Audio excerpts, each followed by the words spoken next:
This is Zach Wellman with MD Roofing. Today we're doing a repair at 284 Carmelo Circle, Conway, South Carolina. We are going to be removing a wind damage shingle here. This is an insurance claim. They paid for some wind damage shingles on the roof. So this one was damaged in that windstorm, and we're going to be replacing it with our new shingle over there. So in order to do that, we need to unseal the damaged shingle and the 2 rows above in order to remove the fasteners, remove the shingle, insert the new shingle, and then refasten it. So let's begin.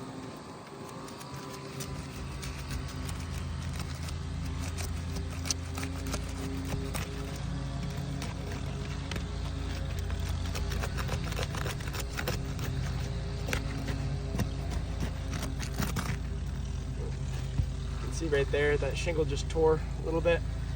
We're going to continue.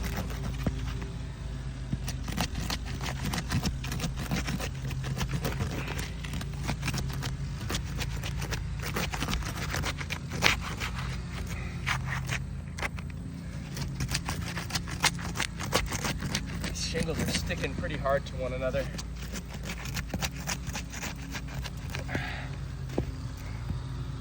Yeah, coming closer here.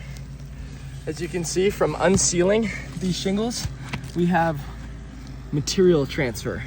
If you look real close, like right here specifically, you can see where the top shingle has actually removed some of the bottom shingle because of the laminate strip and how hard stuck it is. I think we might have some down here. Look at this as well. So this is an area that now, because of this being removed, a new shingle, which is this one over here, as it gets put into place, it will not fasten properly because this shingle has actually torn the bottom laminate strip here. You can see more of it here. A little bit right there on that side. We're going to continue with the repair being as gentle as possible, but that is something to note.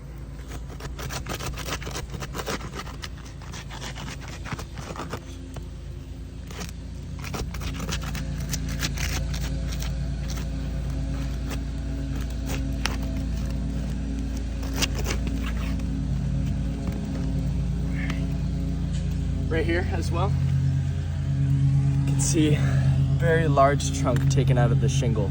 Again, this is a shingle that is not part of our initial repair. This is the one that we're repairing. So now in having to repair this by unsealing these shingles, we've now damaged a shingle that's not part of the initial repair. It's important to note. Right here as well, very big tear. Now this is another shingle right here. Look at that. Significant material transfer all throughout the shingle. So now this shingle has now been damaged as well. So we've attempted to repair one shingle. We've damaged 2 others that now need to be repaired also. But we're going to continue trying to repair this one shingle.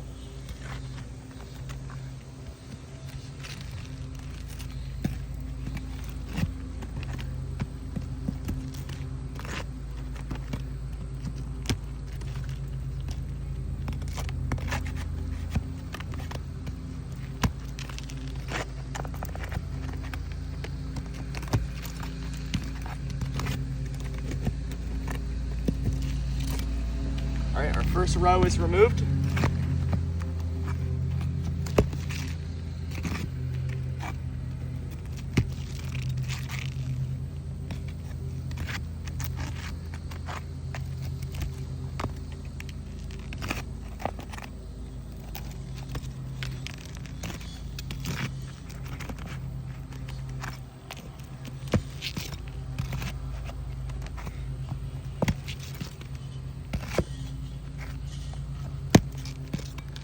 All right, our shingle should now remove. So this is our wind damage shingle coming off. Here's our new shingle going on.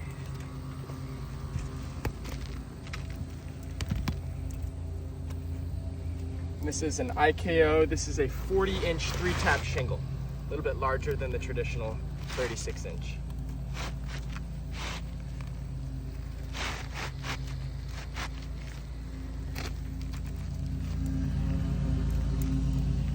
All right, our shingle's in place.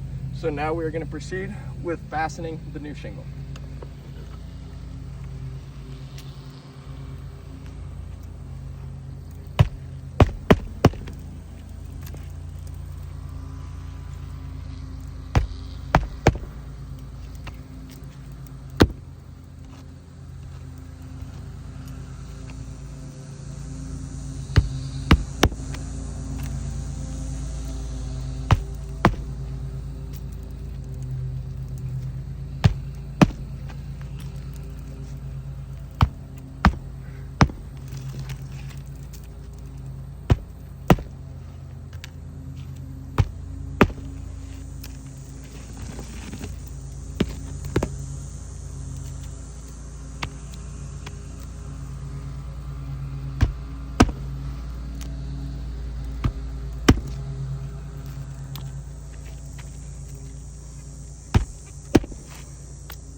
right, our new shingle has been fastened into place. So let's take a look at the shingles.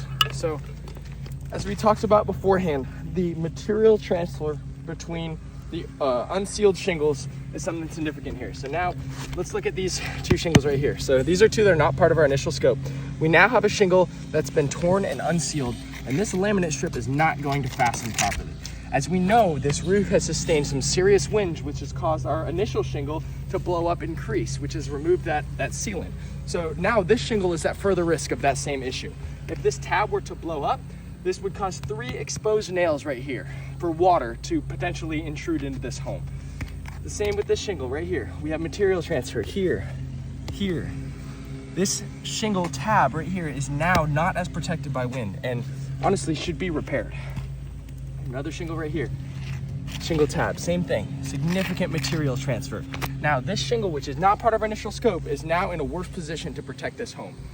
So knowing that, in repairing this one shingle, we've now damaged 1, 2, 3, 4 other shingles that are not part of the initial scope. In my professional opinion, as a roofing contractor, this roof is not repairable as it will only cause further damage to the surrounding shingles. This should be a full replacement.